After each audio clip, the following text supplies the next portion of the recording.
Welcome back, video creeps. The Sleepaway Camp movies have always been a beloved franchise for me. I remember working at Amoeba at the buy counter and coming across this exact collection of films, and the excitement of the guy who was selling them after I had asked about the movies was unforgettable. Now, while his description of the movies were of a different time, I myself just couldn't shake the feeling that the idea of those movies were really enthralling. Now, while the popularity of these films phased out in the 1980s to the 1990s, somehow this campy little film has been able to carve out a little corner for itself in the horror community. But as I look back on these films, an important question arises in my brain. Could a new Sleepaway Camp work in 2023, with its most interesting theme still at play while there's this incredible war on gender? So let's talk about it. First, the biggest issue with the Sleepaway Camp movies coming back is the character of Angela Baker, who can be perceived negatively in reference to the LGBTQ+ community today very easily, due to a ton of aspects that could be seen as problematic or as perpetuating harmful stereotypes. For starters, Angela is portrayed as a transgender individual. However, the film's handling of her gender identity could be seen as problematic, as its sole intention and kind of just being for the film is used for shock value. It's promoted as a source of horror instead of respect and sensitivity, and that is kind of nowhere to be found in the Sleepaway Camp films. Not to mention that the revelation of Angela's transgendered identity is accompanied with a graphic depiction of violence, which to an uneducated person can without a doubt perpetuate a negative stereotype that all trans people are insane or prone to that kind of behavior. Especially because as the film goes on, Angela is depicted as like a psychotic and super violent individual. And because of a lack of representation, viewers could potentially associate transgendered people with mental illness or flat out cruel intentions. Now, while the films are fun in their own right, they do undoubtedly reinforce that idea, and it does promote that transgendered people are dangerous and unstable. And while you and me can compartmentalize the clear distinction between one individual and an entire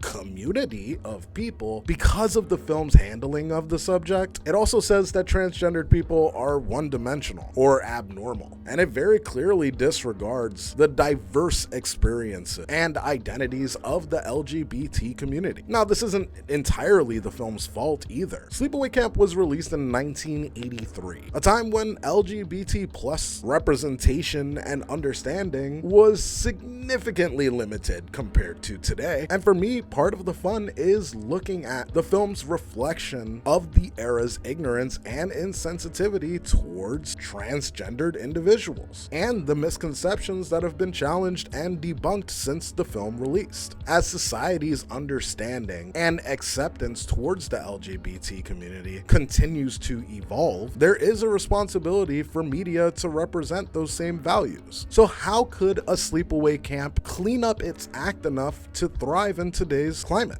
While the Sleepaway Camps are often associated with horror and slasher themes, which, let's not kid ourselves, violence, that's the name of the game. The violence isn't on trial here. I actually think that there's an opportunity for a new film to explore a wider range of themes and genres. For example, what would these movies look like if we introduced a character who actually understood Angela? Or if we saw the story of a child who was forced to transition, which unfortunately today is something that we see a lot of, but isn't really spoken about. What if we saw that story through Angela's eyes with all that we know now? And this goes in both directions, for the parents who raise their children with their own projections of gender, and the parents who are completely against the idea at all costs. There's a wealth of emotional entertainment that can be seen from both sides of that argument, and to be done in that signature Sleepaway Camp way, where it incorporates horror, comedy, drama, adventure, romance. Now more than ever, it feels like like that would be a fantastic thing to add to the list. A modern day sleepaway camp could cater to a diverse and wide audience. And I personally would like to see the franchise dig even deeper into those LGBTQ elements. Maybe Angela is forced to come face to face with a they-them protagonist, or Angela is forced to approach the horrors of a religious conversion camp. The best franchises find a way to revitalize old tropes, while at the same time subverting expectations. And while the history of sleepaway camp can be perceived as insensitive or harmful, that doesn't automatically mean that it isn't capable or deserving of exploration or viewing its path of growth in terms of storytelling.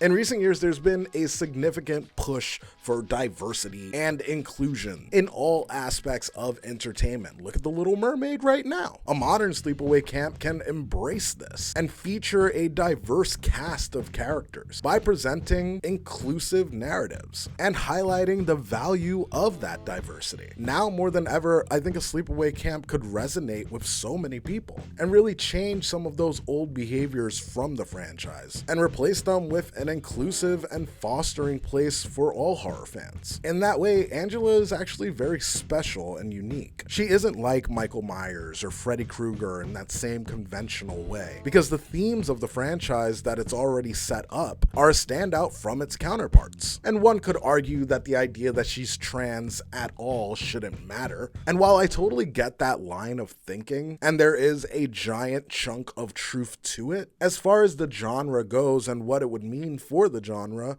I think that's incredibly dismissive to ignore that. It would squander a beautiful opportunity. Angela's transgender identity and the things that we could see her face not only would add a layer of perspective and education, but provide a distinctive narrative and a voice that's just lacking in modern horror today. And I know that that idea sounds scary, especially because it kind of is, because so many people never want to stray away from the initial thing that lures you to a franchise. But in this case, it would be like a Fast and the Furious without cars. And just because we get to see a version of Angela that's understood and portrayed with respect doesn't mean that we have to say goodbye to her bloodthirsty antics either. We could easily pick up with Angela years later and she works at a fucking camp or something. She loves that. And we could be introduced to a group of LGBT kids who are being tormented by malevolent adults. And we get an opportunity to see a more sensitive side of Angela, who takes the kids on underneath her wing as a mentor or something, and would give those kids a platform to tell these really important stories in the horror space. We could introduce these multifaceted characters and hear all about their amazing LGBT stories, all the while witnessing Angela pick off these malevolent people, showing us who the real villains are. There's no other franchise like Sleepaway Camp, and there's no better franchise to tackle these kind of things. But I'm just one guy. What do you think? Could Sleepaway Camp work in today's society? Or do you believe that it's tarnished and better left alone as a relic of the past? Whatever you think, let me know down below. And if you haven't already, please make sure that you like the video and subscribe if you want to help support. I love when you guys weigh in, so make sure you leave that comment. And if you really want to support the channel, head to the links down in the bio of this video and check out my Patreon. I have a ton of exclusive content on there that you're never going to see anywhere else. Other than that, I will see you guys on the next video. Peace, video creeps.